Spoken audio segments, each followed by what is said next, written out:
Selamat pagi Bapak Ibu, Saudara yang dikasihi Tuhan. Kembali lagi hari ini kita datang kepada Tuhan, bersekutu, memuji memuliakan nama Tuhan. Karena Tuhan telah mati buat kita naikkan syukur kita naikkan pujian kita bagi Yesus saja. Terima kasih Tuhan, kami mengucap syukur hari ini. Haleluya, haleluya.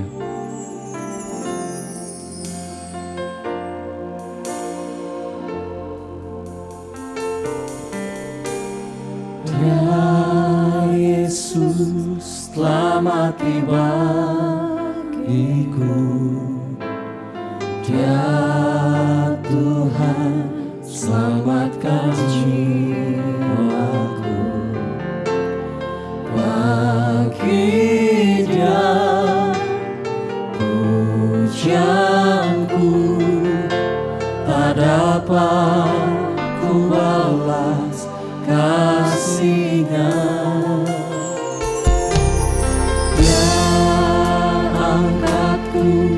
Jadi anaknya, beri damai di dalam hidupku.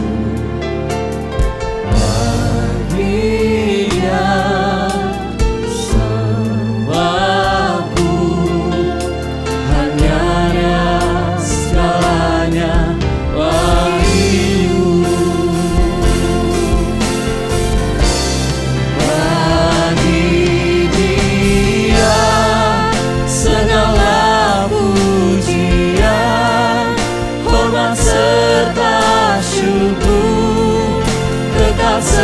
Selamanya bagi Dia segala pujian, hormat serta syukur selama-lamanya.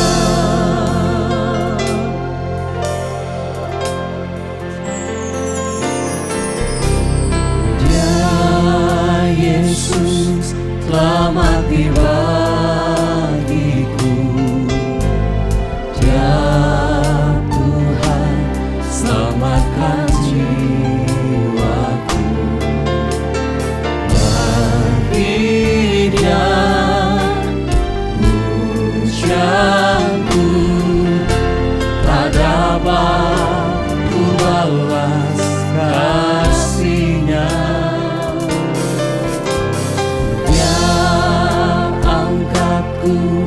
Jadi anaknya, beri damai di dalam hidupku. Bagi Dia sembahku, hanya Dia segalanya bagimu. Bagimu Tuhan, segala pujian, hormat serta syukur kekal selamanya. Bagi Dia segala pujian, hormat serta syukur selama-lamanya.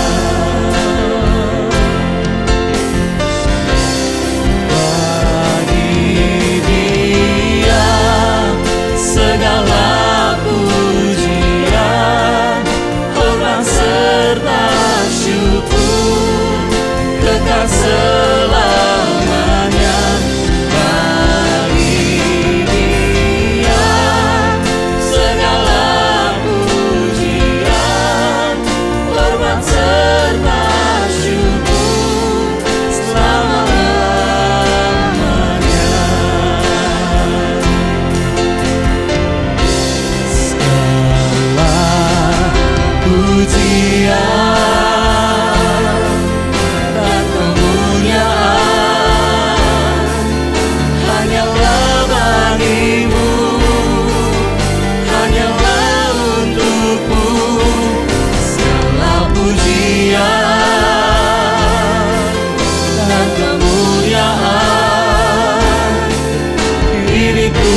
persembahkan di hadapan-Mu,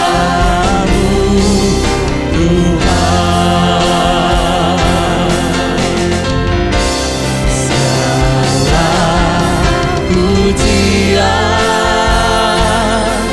dan kemuliaan hanyalah bagi-Mu, hanyalah untuk-Mu. Segala pujian dan kemuliaan ini ku persembahkan di hadapan-Mu, Tuhan. Ini ku persembahkan di hadapan-Mu, Tuhan. Ini ku persembahkan di hadapan-Mu, Tuhan. Segala pujian, segala hormat, segala kemuliaan hanya bagi-Mu, Yesus. Kau yang layak disembah, Kau yang layak dipuji, hanya Yesus, Tuhan. Haleluya, haleluya. Segala pujian hormat bagi-Mu, Yesus. Kami ucap syukur Tuhan, karena perbuatan-Mu atas kehidupan kami sungguh ajaib, sungguh luar biasa Tuhan. Sampai hari ini Tuhan kami boleh merasakan, menikmati kebaikan-Mu. Terimalah segala pujian kami Tuhan. Kami mau terus menyenangkan-Mu, kami mau terus memuliakan nama-Mu Tuhan. Pagi hari ini Tuhan Yesus, kiranya Kau pimpin ibadah kami dari awal sampai akhirnya. Bila segala pujian hormat hanya bagi nama Yesus saja. Di dalam nama Tuhan Yesus Kristus. Haleluya. Amin. Haleluya. Mari kita sama-sama pujikan bahwa Dia Allah yang sanggup melakukan segala sesuatu. Dia Allah yang sanggup melakukan segala perkara dalam kehidupan kita. Amin Bapak Ibu. Terima kasih Tuhan.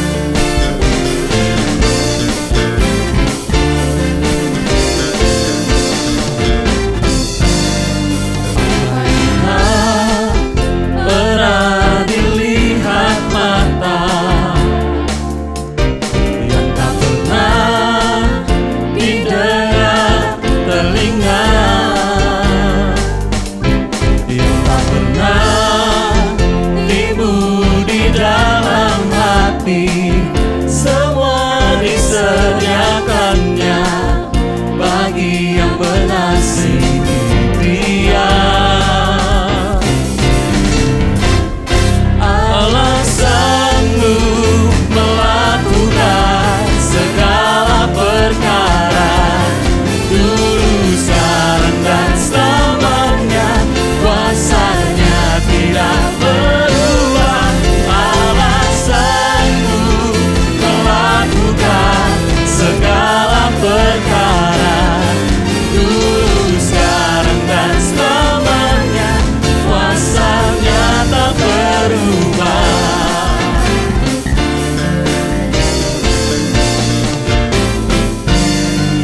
Apa yang tak pernah dilihat mata, yang tak pernah didengar telinga, yang tak pernah timbul di dalam hati, semua disediakannya bagi yang mengasihi Dia. Allah sanggup melakukan segala perkara, dulu, sekarang, dan selamanya. Kuasanya tidak berubah. Allah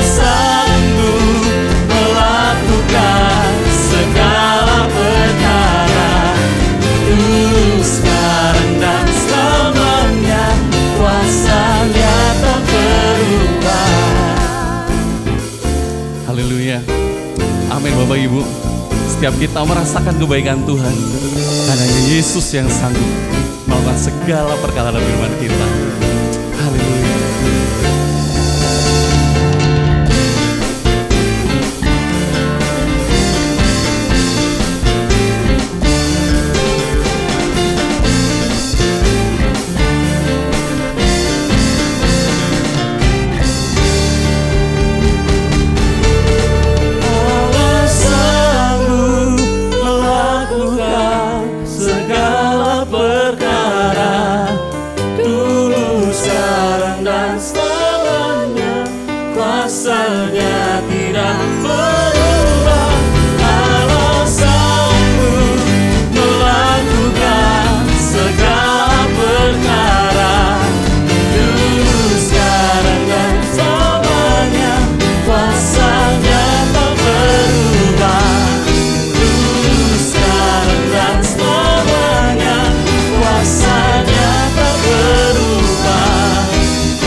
Bagimu Tuhan Yesus, hanya di dalam nama Tuhan kita boleh kemenangan, kita boleh pengharapan. Haleluya. Hanya firman-Mu Tuhan yang menerangi kehidupan kami.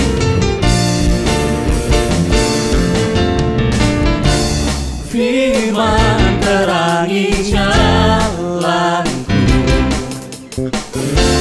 bisa iman di setiap waktu,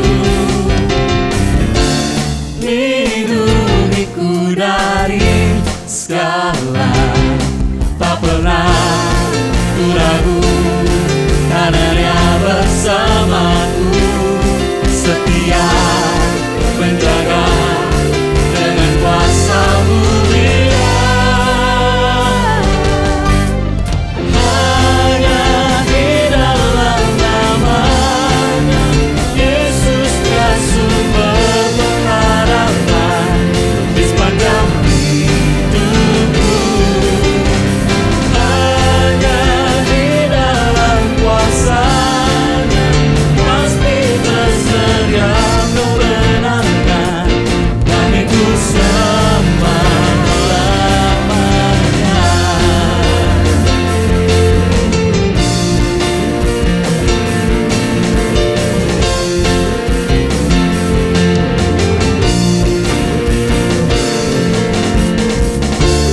Kebenaran yang bebaskan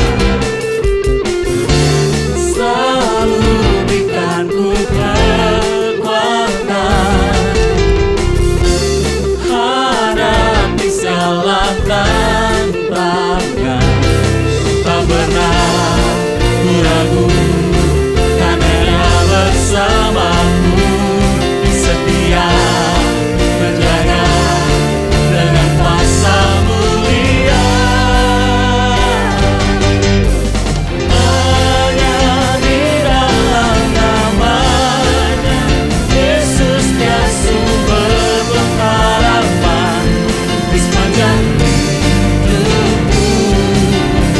Hanya di dalam kuasa-Nya pasti tersedia kemenangan bagiku selama-lamanya.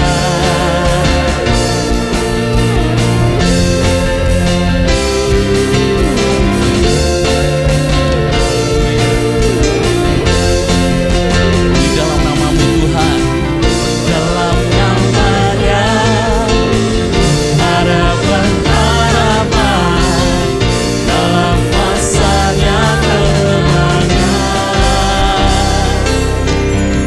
Hanya di dalam nama-Nya Yesus Dia sumber pengharapan di sepanjang hidupku.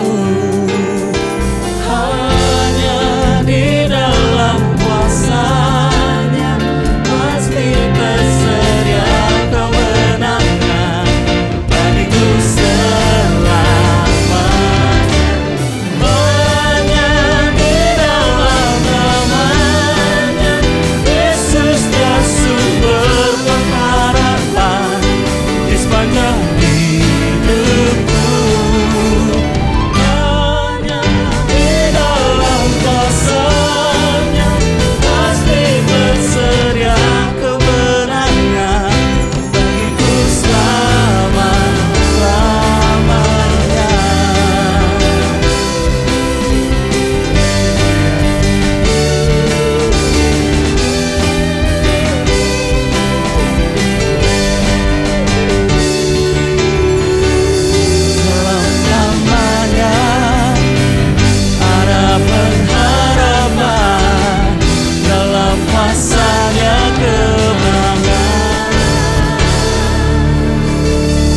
Haleluya, di dalam-Mu Tuhan kami boleh mendapatkan kemenangan, setiap kemenangan Tuhan. Terima kasih Tuhan Yesus. Bila kami terus semakin hari dekat kepadamu Tuhan, kami boleh terus semakin hari semakin melekat hidup dengan-Mu Yesus. Terima kasih Bapa, terima kasih.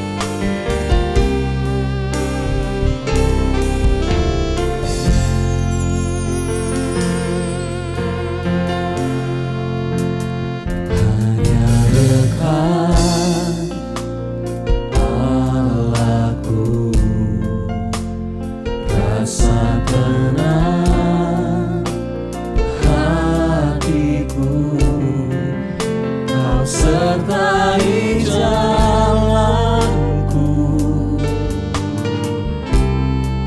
sepanjang hidupku,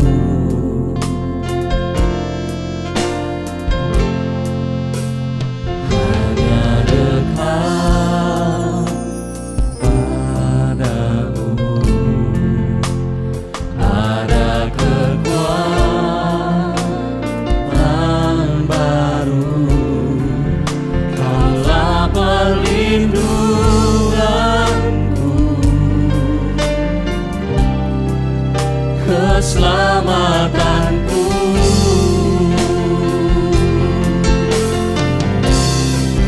ku ingin selalu bersekutu denganmu, menikmati hadiratmu.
Keselamatanku,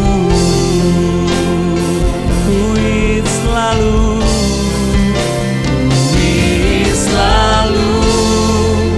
bersekutu denganmu, menikmati hadiratmu, biarkan Roh-Mu tinggal dalam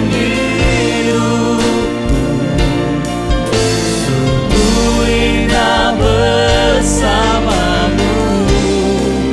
Ku ingin selalu bersekutu denganmu, menikmati hadiratmu, biarkan Roh-Mu tinggal dalam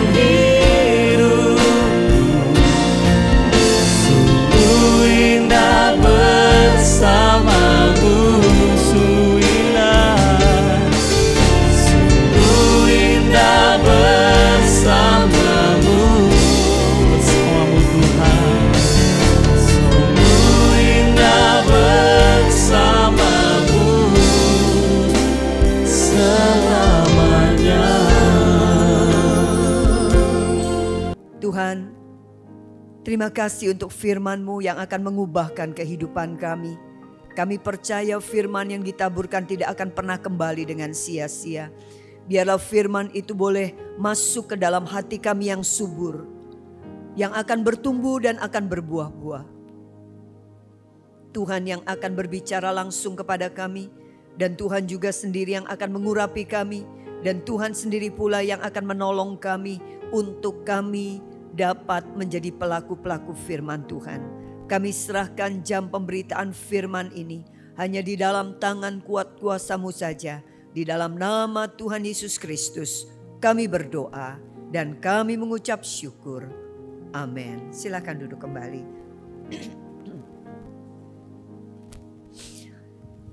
Shalom. Puji nama Tuhan, kalau kita tahu bahwa ada satu proyek besarnya Allah, ya. Dan proyek besarnya Allah itu adalah mengembalikan kemuliaan Allah itu ada di dalam kehidupan kita. Kita yang pada waktu diciptakan penuh dengan kemuliaan Allah kemudian jatuh di dalam dosa. Dan pada waktu manusia jatuh di dalam dosa ada satu proyek besar yang Allah kerjakan di dalam kehidupan umat manusia sampai hari ini. Yaitu mengembalikan kemuliaan Allah. Allah mau kemuliaan Allah itu kembali terpancar, kembali terwujud di dalam kehidupan kita. Itu sebabnya pada pagi hari ini saya mau mengambil satu tema yang berjudul dengan Revealing God's Glory. Mewujud nyatakan kemuliaan Allah. Kalau kita melihat panorama pemandangan yang ada di sekitar kita, kita begitu takjub. Kalau kita melihat gunung, pantai, cakrawala, wow, itu luar biasa. Dan pada waktu saya masih kecil di Jakarta, hobi saya adalah datang ke Cikini. Di sana ada planetarium. Dan di sanalah saya sering kali ada untuk menikmati cakrawala yang ada. Saya begitu, saya kalau sudah duduk di planetarium, bukan duduk ya malah tidur ya. Pada waktu tidur di planetarium dan kemudian melihat semua cakrawala. Saya seakan-akan tidak mau beranjak dari tempat itu. Kalau saya pergi ke pemandangan-pemandangan yang sangat indah, saya seperti tidak mau beranjak dari semua itu. Dan pada waktu saya melihat itu hanya ada satu pernyataan di dalam diri saya. Siapa yang menciptakan ini yang luar biasa kalau bukan Tuhan dan Allah kita? Saya ingat pada waktu saya berkesempatan untuk pergi ke Raja Ampat memakai transportasi atau memakai kapal khusus milik bupati di sana, sehingga saya bisa masuk ke tempat-tempat yang sangat dalam-dalam seperti itu. Dan pada waktu saya ada di sana, saya katakan kepada yang membawa kapal, Pak, stop, jangan kemana-mana, saya mau ada di sini. Dan saya menikmati dan saya katakan, luar biasa Tuhan yang kita sembah. Tuhan yang dapat menciptakan, itu pemandangan nggak bisa dikatakan dengan. Saya pergi ke beberapa tempat di Indonesia. Saya mau mengatakan Raja Ampat itu luar biasa. Sangat indah. Bahkan di tempat-tempat tertentu pada waktu ada di sana dan saya melihat ikan betapa jernihnya itu air ya. Saya udah gak tahan, saya langsung nyebur. Waktu saya nyebur semua pada teriak dan semua pada ketahuan, Bu Esther jangan, Bu Esther jangan gitu. Tapi saya udah gak tahan, betul-betul gak tahan. Saya betul-betul berenang di situ, menikmati segala sesuatunya. Oh, luar biasa. Dan kalau kita lihat binatang-binatang yang Tuhan ciptakan, itu juga luar biasa. Ya, luar biasa. Firman Tuhan berkata di dalam Kejadian 1 ayat 31a dikatakan, maka Allah melihat segala yang dijadikannya itu sungguh amat baik. Yang diciptakan Allah itu sungguh amat baik. Yang menilai ini adalah Allah. Yang menilai ini adalah Allah yang sempurna. Yang menilai ini adalah Allah yang objektif. Dan setiap yang diciptakannya dia mengatakan bukan saja baik tapi sungguh amat baik. Saya kalau pergi dengan Pak Gatut di dalam satu pertemuan ibadah dan kemudian saya senggol dia kalau pas lagi ada pujian, saya ngomong, wah bagus ya musiknya ya, wah bagus ya ininya ya. Pak Gatut senggol saya lagi, kamu gak bisa menilai karena kamu tuh gak ngerti musik, kuping kamu tuh bukan kuping musik, dia bilang. Dia ngomong, kamu gak ngerti kan, itu drumnya kecepetan, tak perhatekno. Kecepatan apanya yang kecepatan? Saya nggak bisa mendengar itu kecepatan. Itu kecepatan. Itu nyanyinya itu fals. Ada naik sedikit, ada kurang sedikit. Saya perhatiin, saya nggak bisa menemukan itu. Tapi Pak Gatut menemukan itu. Saya mau katakan bahwa dia bukan orang yang sempurna. Yang tidak sempurna saja pada waktu mendengar sesuatu yang seperti itu yang menurut saya sangat baik bisa mengatakan kurang. Dan Tuhan kita yang sempurna pada waktu dia melihat ciptaannya seperti itu, dia mengatakan sungguh amat baik. Mazmur 19 ayat yang kedua mengatakan, langit menceritakan kemuliaan Allah dan cakrawala memberitakan pekerjaan tangannya. Apa yang diciptakan Tuhan itu sedang menceritakan dan sedang memberitakan siapa yang menciptakan. Siapa kreatornya, siapa yang membuatnya. Semua pada waktu kita melihat semua itu, pada akhirnya kita hanya akan tertuju kepada satu hal. Siapa yang menciptakannya? Dan kita tahu semua yang menciptakan itu adalah Allah. Dan pada waktu kita tahu itu yang menciptakan Allah, hanya ada satu hal yang kita mau katakan luar biasa. Dari mana kita katakan luar biasa? Dari mana kita katakan dahsyat? Dari mana kita katakan sempurna? Dari apa yang kita melihat. Kalau kita makan kalau ada jamuan terus kita makan, pada waktu kita makan dan makanan itu sangat enak, secenping ya, betul-betul enak ya, leker pokoknya makanannya. Nah pada waktu kita makan biasanya nih kalau di perjamuan pas jamuan makan, orang pasti akan nanya, itu dari catering mana? Siapa itu yang masak? Ini. Kalau kita datang ke rumah orang ini, siapa yang masak? Enak sekali masakannya.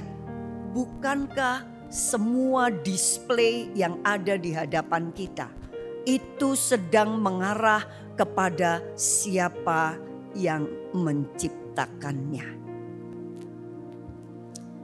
1 Korintus 15 ayat 41. Kemuliaan matahari lain daripada kemuliaan bulan, dan kemuliaan bulan lain daripada kemuliaan bintang-bintang, dan kemuliaan bintang yang satu berbeda dengan kemuliaan bintang yang lain. Bayangin, untuk membuat satu mungkin bisa orang tuh luar biasa, tetapi yang namanya bintang itu jumlahnya miliaran. Dan di dalam jumlah miliaran itu Tuhan mengatakan bintang yang satu itu kemuliaannya beda dengan bintang yang lain. Berarti waduh, inovasinya luar biasa. Saya minta setiap kali buat satu khotbah, saya pasti minta keponakan saya untuk bikin PPT-nya. Nah, ini adalah PPT yang dia buat. Pada waktu dia bikin lama, saya bilang sama keponakan saya, Li, bisa gak bikin dengan cita rasa yang berbeda? Kenapa Tante? Saya lihat semua PPT yang kamu kasih itu saya bisa lihat kira-kira akan begini nih, kira-kira jadinya akan begini, warnanya pasti akan begini, ini begini. Coba kalau pada waktu tante nggak minta bikin PPT, coba kamu mikir. Hari Senin tuh ya biasanya saya nggak minta dia bikin PPT. Jadi saya bilang coba kamu mikir bisa nggak satu kreasi yang berbeda. Khotbah saya itu ya nggak ribuan. Nggak ribuan. Itu aja udah nadanya sama aja. Ininya sama aja PPT-nya. Tuhan menciptakan miliaran bintang bulan sih satu ya, matahari satu. Bintang itu miliaran tapi semua itu kemuliaannya beda-beda satu dengan yang lain. Tugas dari setiap ciptaannya adalah satu. Menceritakan,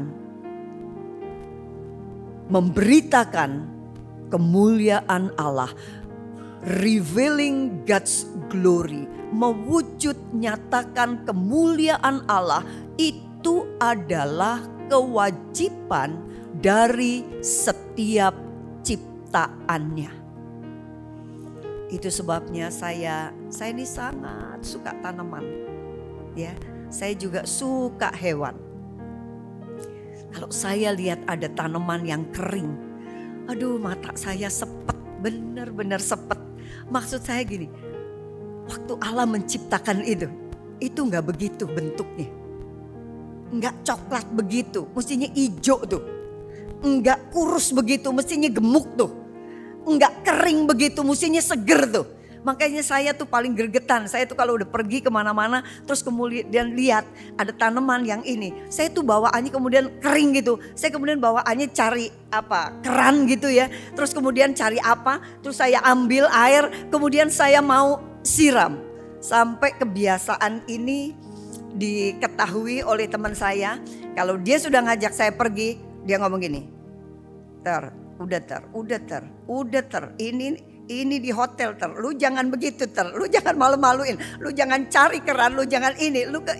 Selalu dia ingetin saya seperti, tapi mata saya nggak bisa. Karena mestinya semua ciptaan yang Tuhan telah ciptakan seharusnya sedang mewujud nyatakan kemuliaan Allah. Saya berharap mari kita yang tinggal di bumi ini dengan semua facility, semua yang Tuhan sediakan buat kita, yuk kita rawat baik-baik. Jangan kita tidak rawat baik-baik karena itu adalah ciptaannya Tuhan kita. Amin. Amin. Coba bilang kiri kanan, yuk dirawat baik-baik. Walaupun itu bukan punya kita. Kalau kita lihat, ayo ada kesempatan, yuk dirawat baik-baik. Yang indah. Ya, yang indah. Nah, sekarang kalau ciptaannya cakrawala, tanaman, pemandangan, gunung, hutan dan sebagainya, ya itu sedang menceritakan dan menggambarkan kemuliaan Allah. Bagaimana dengan manusia? Mari kita melihat. Yang begitu saja yang diciptakan Tuhan dengan jadi ini, jadilah ini. Itu saja yang cuma tinggal toeng. Begitu aja. Itu mereka bertugas untuk apa? Untuk menceritakan dan memberitakan kemuliaan Allah. Terlebih lagi mestinya kita manusia yang adalah masterpiece ciptaannya Allah. Kalau kita melihat di dalam Kejadian 1 ayat yang ke-26a. Berfirmanlah Allah. Baiklah kita menjadikan manusia menurut gambar dan rupa kita. Pada waktu Tuhan menciptakan tanaman, Dia tidak menciptakan tanaman. Dia tidak mengatakan jadi anggrek, jadi pohon beringin, jadi pohon jeruk, jadi pohon semak. Enggak, dia gak ngomong begitu. Dia cuma mengatakan kepada tanah yang dia sudah ciptakan dengan potensi yang luar biasa. Tuhan cuma ngomong, dari dalammu tumbuh semua yang baik. Langsung toeng, keluar dah. Keluar tanaman dari mana? Dari tanah. Tuhan bicara kepada tanah. Tumbuh tanaman. Pada waktu ada ikan yang ada di laut. Tuhan gak bilang, ayo ikan saya menciptakan kamu. Enggak loh. Tuhan ngomong kepada laut air yang dia ciptakan. Biarlah dari dalammu itu berkeriapan segala macam. Binatang-binatang. Dan kemudian dari dalam mulai toeng. Keluar macam-macam miliaran jenis ikan keluar. Yang sangat-sangat indah. Pada waktu ada burung di atas, Tuhan gak menciptakan ada burung ya, ada burung ini, enggak loh. Tuhan cuma berbicara kepada cakrawala. Ayo, keluarkan sesuatu dari kamu. Dan dikeluarkanlah burung-burung semua yang ada di udara. Pada waktu Tuhan menciptakan tanaman, apa semua, Tuhan menciptakan lewat dari apa yang ada. Lewat tanah, lewat air, lewat udara. Sekarang waktu dia menciptakan manusia, dia nggak ngomong kepada sesuatu yang sudah dia ciptakan. Tidak, dia nggak ngomong ke bumi, dia nggak ngomong ke air, dia nggak ngomong kepada cakrawala, dia nggak ngomong kepada terang, dia nggak ngomong kepada dia nggak ngomong kepada siapa-siapa, tapi dia ngomong kepada diri mereka sendiri. Baiklah, kita menjadikan manusia menurut gambar dan rupa kita. Jadi Tuhan sedang berbicara kepada dirinya sendiri. Trinitas sedang berbicara kepada mereka sendiri.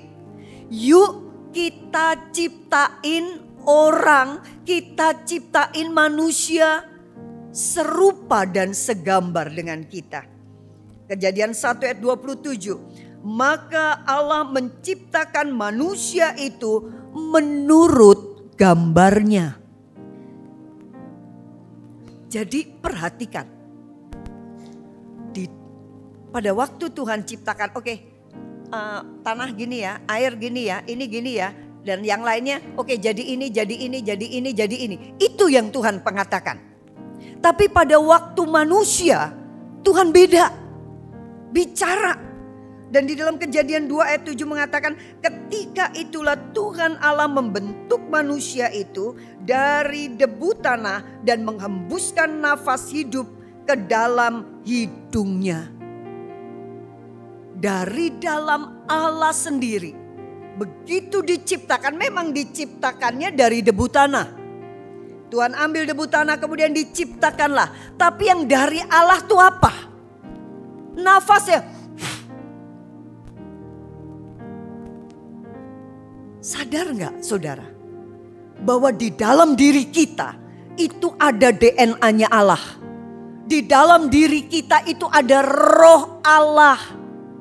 Yang sama dengan kita. Ya, itu bukan hidungnya. Bukan matanya. Bukan tangannya, bukan. Tetapi kesamaan kita dengan Allah adalah roh itu sendiri. Esensi Allah itu sendiri yang Allah berikan di dalam kehidupan kita. Jadi di dalam diri kita ada DNA-nya Allah. Mestinya kita semua sadar bahwa di dalam diri kita ada sifat-sifat Allah.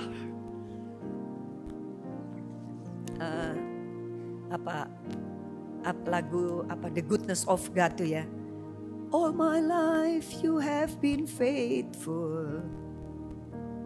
Selama aku hidup nih ya, aku lihat nih, Tuhan tuh setia loh. Tuhan tuh setia, Tuhan tuh faithful, setia. Saya mau tanya sekarang, seumur hidup kita, apakah kita terus setia? Tidak. Tidak. Ada masa kita ingat kapan pada waktu kita gak setia. Kapan waktu kita berontak. Kapan waktu kita melakukan hal-hal yang gak benar. Tapi sekalipun kita gak benar, sekalipun kita jatuh di dalam dosa, sekalipun kita seperti itu, tetapi Allah tetap setia. Nah, harusnya kita sadar bahwa di dalam diri kita ada setianya Allah itu. Itu sebabnya kalau kita melihat orang-orang yang sadar dari mana dia, orang-orang yang tahu bahwa dia adalah milik Allah, maka dia adalah orang yang sekalipun orang di sekelilingnya gak setia, dia tetap setia karena ada DNA Allah di dalam kehidupannya. Dikatakan juga di dalam lagi, all my life you have been so good. Tuhan baik. Sekalipun manusia gak baik, tapi Tuhan itu tidak bisa mengingkari esensinya. Esensinya Allah, esensinya Tuhan kita adalah baik. Kita mau jahatnya kayak apa, dia tetap baik. Itu sebabnya pada waktu dia disalibkan, buat saya pada waktu dia disalibkan itu keterlaluan. Karena sebetulnya mereka semua diciptakan oleh Tuhan kita. Tapi mereka menyalibkan. Tapi sekalipun demikian dia tidak bisa mengingkari esensinya. Sampai dia mengatakan, Bapak ampuni mereka karena mereka gak tahu apa yang mereka lakukan. Ingat Stefanus. Pada waktu Stefanus dirajam batu. Apakah Stefanus marah? Apakah Stefanus mengatakan kebangetan orang itu? Lihat ya, aku akan ngomong sama Tuhanku. Aku akan bilang sama Tuhan bahwa engkau adalah orang-orang yang gak benar. Aku gak salah, kenapa aku harus dirajam batu? Dan sebagainya. Tak kutuk kamu ya. Tak doain biar kamu ketabrak truk sekalian. Tak doain biar kamu begini-begini. Apakah itu yang keluar dari Stefanus? Tidak. Yang keluar dari Stefanus adalah apa? DNA-nya Allah.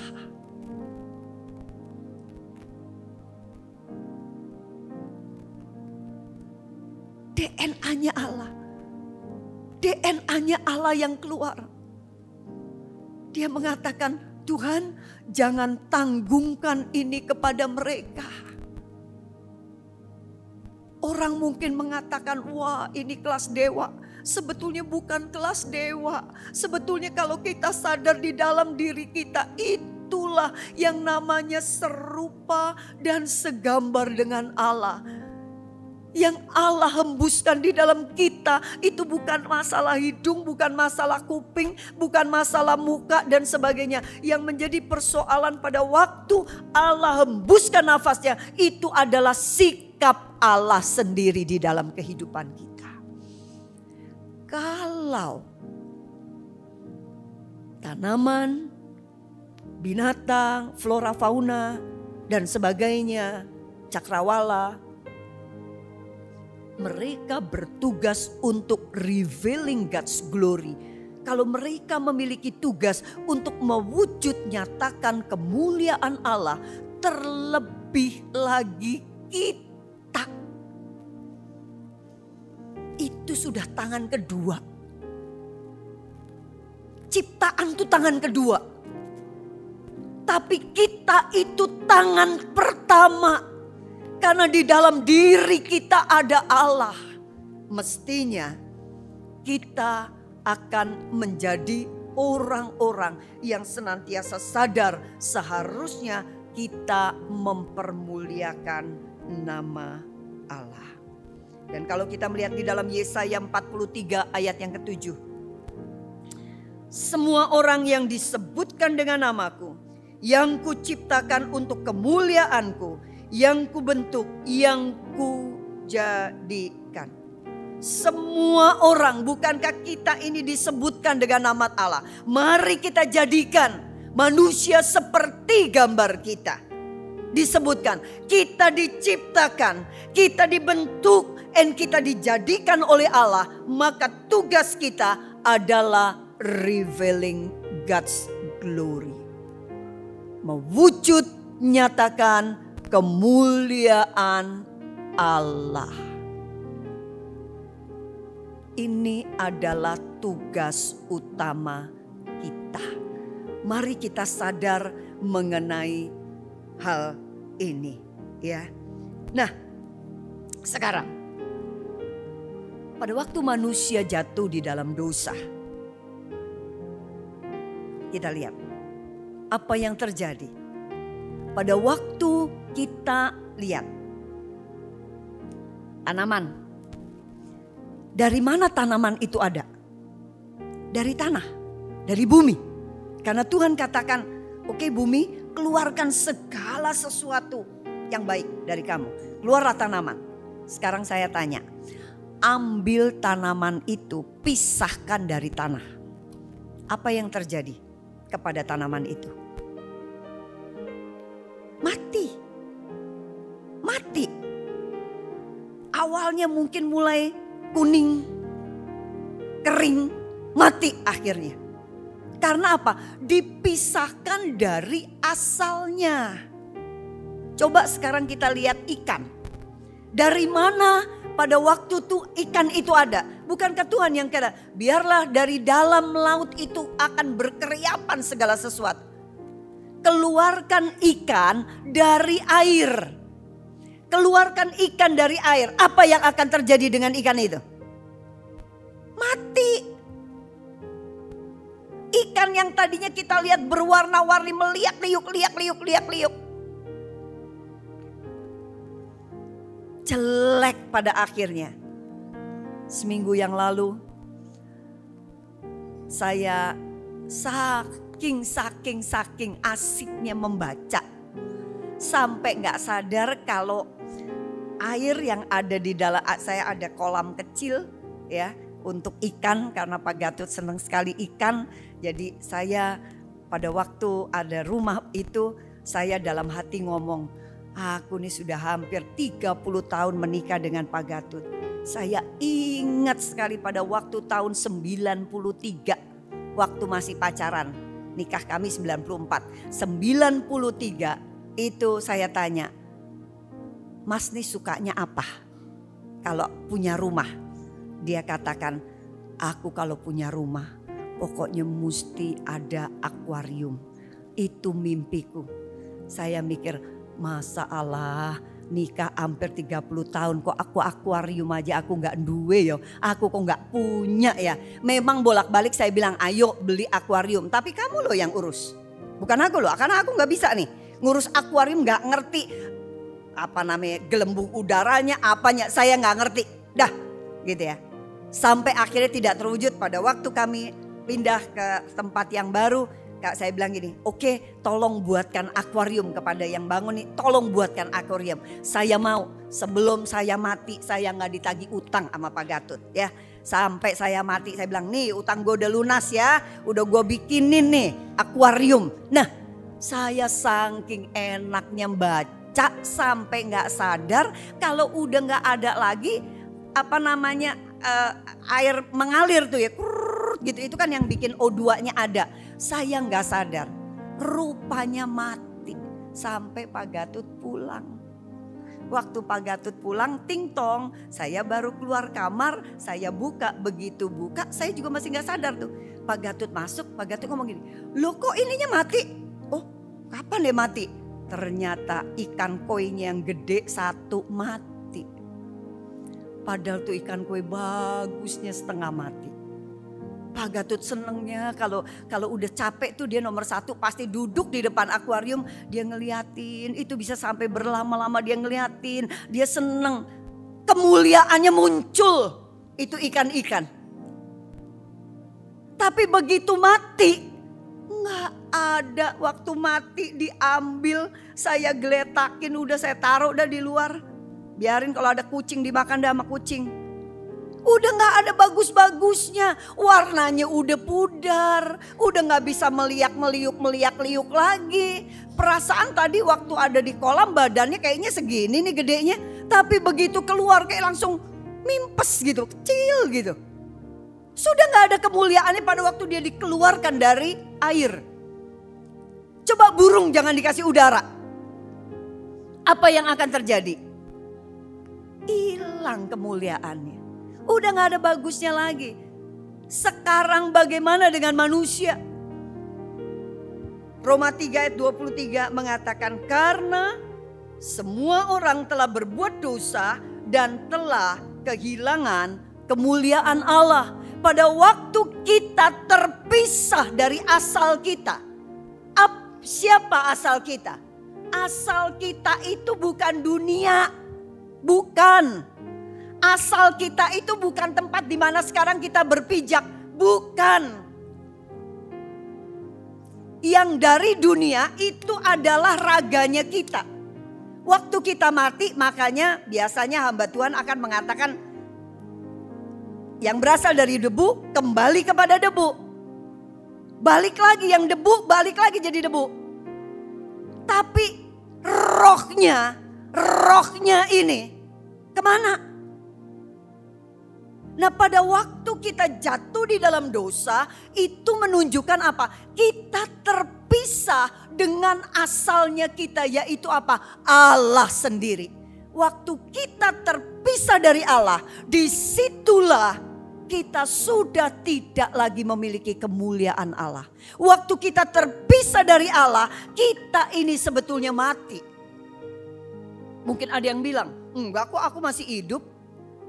Hidup raganya, tapi rohnya enggak. Dari mana kita tahu? Perhatikan orang yang mulai menjauh dari Tuhan, dia tidak akan menunjukkan sikap yang sama dengan yang di sini. Tanaman pada waktu dia ada di dalam tanah, dia akan apa? Hijau. Dia akan bertumbuh. Dia akan membentuk carang-carang yang bagus. Dia bisa menghasilkan buah.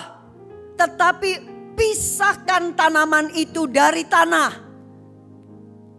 Semua karakteristik yang ada pada tanaman yang ada di dalam tanah pasti berbeda dengan tanaman yang sudah dicabut.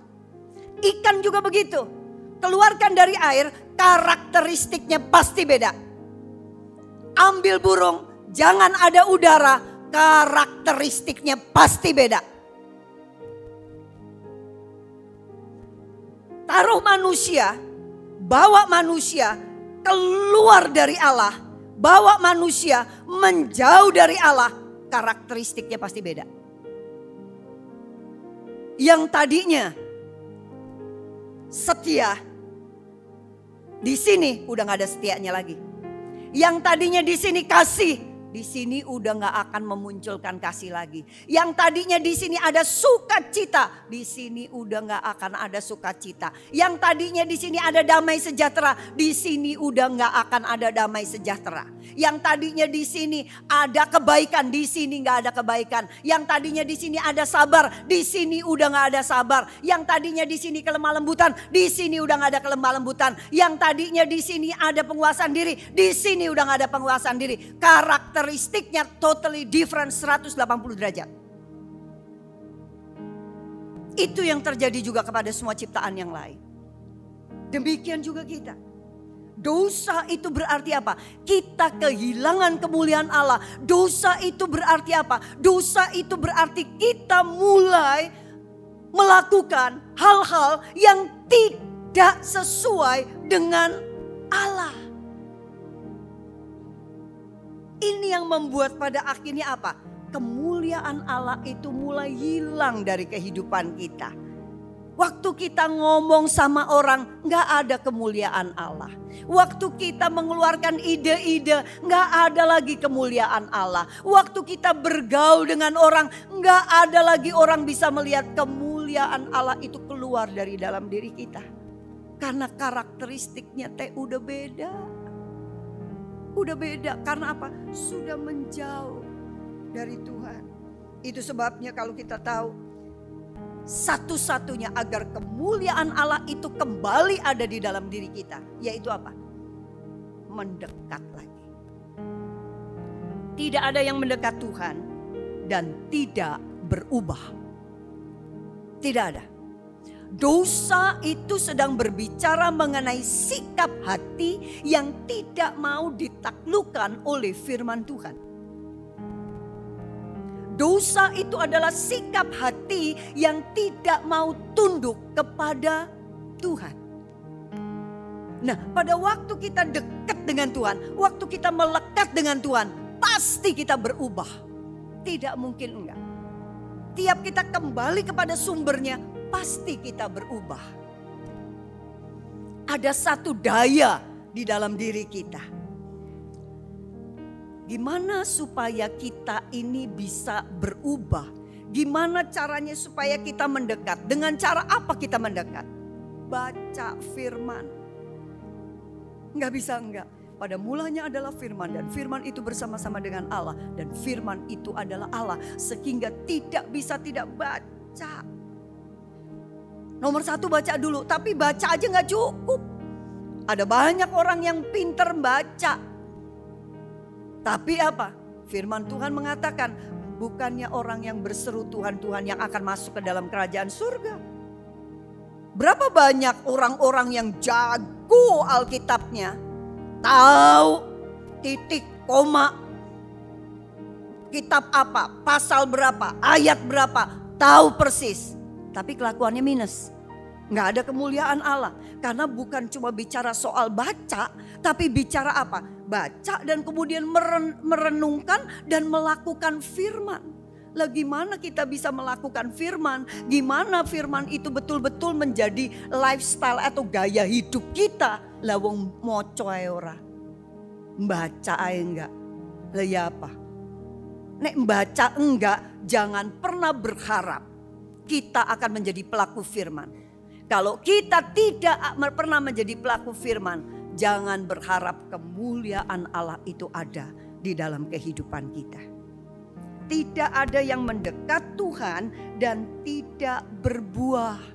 Semua yang mendekat pada akhirnya pasti berbuah. Nah, buah inilah yang orang akan melihat kemuliaan Allah.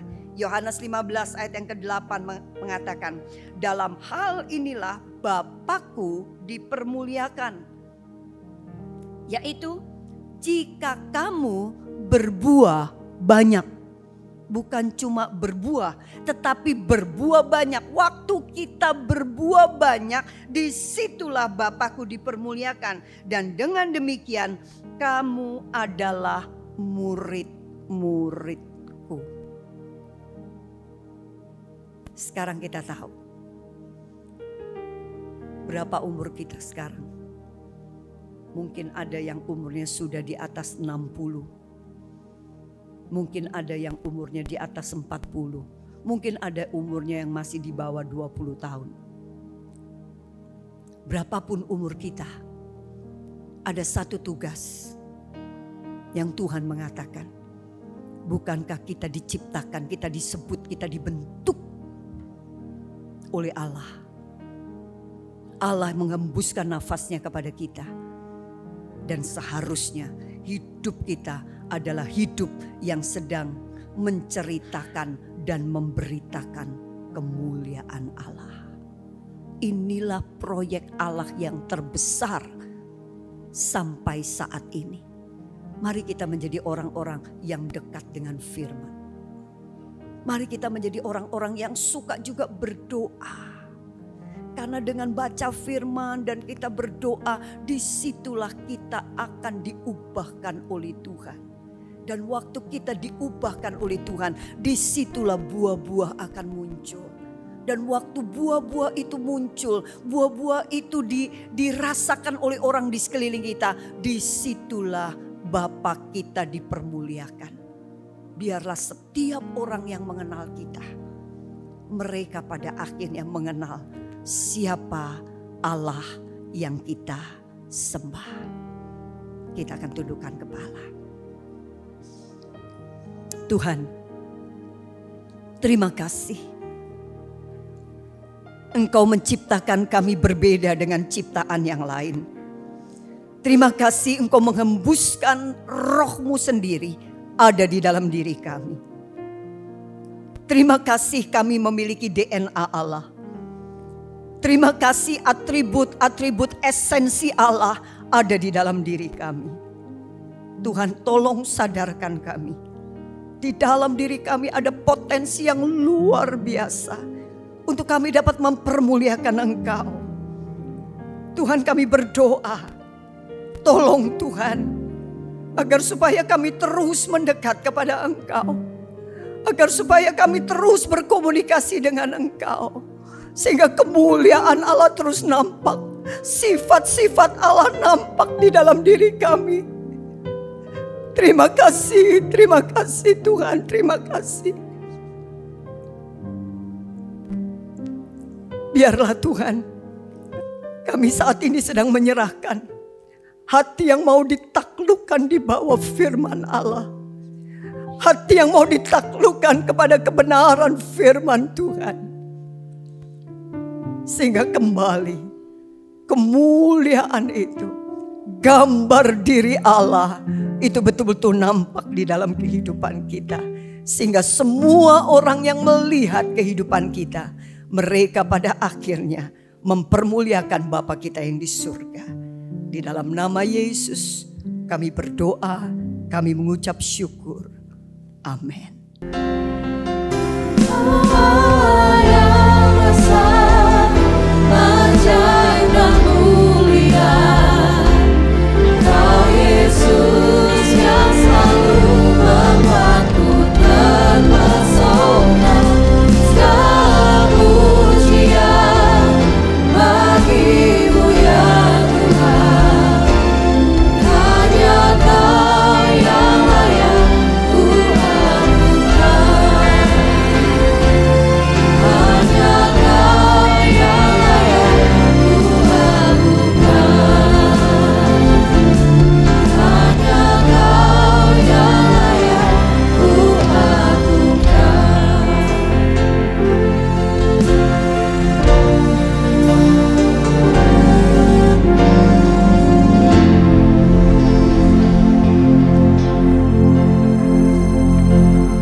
Ya Tuhan, hadirat-Mu tetap menyertai mereka untuk memberkati setiap rumah tangga mereka, seluruh anggota keluarga mereka. Berkatilah usaha dan mata pencaharian umat-Mu. Berkatilah roti dan air mereka. Berkatilah umat-Mu ini dengan kekuatan dan kesehatan. Sesungguhnya Dikau sangat mengasihi umat-Mu. Seluruh umat-Mu ini ada di dalam telapak tangan-Mu, dan tak seorang pun dapat merampas mereka, domba-domba-Mu ini, dari dalam tangan-Mu. Hamba-Mu berdoa, bawalah seluruh sidang jemaat-Mu ini semakin hari semakin dekat kepadamu, semakin mengasihi Engkau ya Tuhan, sehingga mereka boleh tiba di puncak bukit kesucian-Mu dan memandang wajah-Mu yang indah. Kini sidang jemaat yang dikasihi Tuhan, Allah yang kekal adalah naungan-Mu, dan lengannya yang abadi menopang Engkau. Tuhan memberkati Engkau dan melindungi Engkau. Tuhan menyinari Engkau dengan wajah-Nya, serta memberikan Engkau kasih karunia. Tuhan menghadapkan wajah-Nya kepadamu dan memberikan engkau damai sejahtera di dalam berkat nama Tuhan Yesus Kristus. Amin. For thine is the kingdom.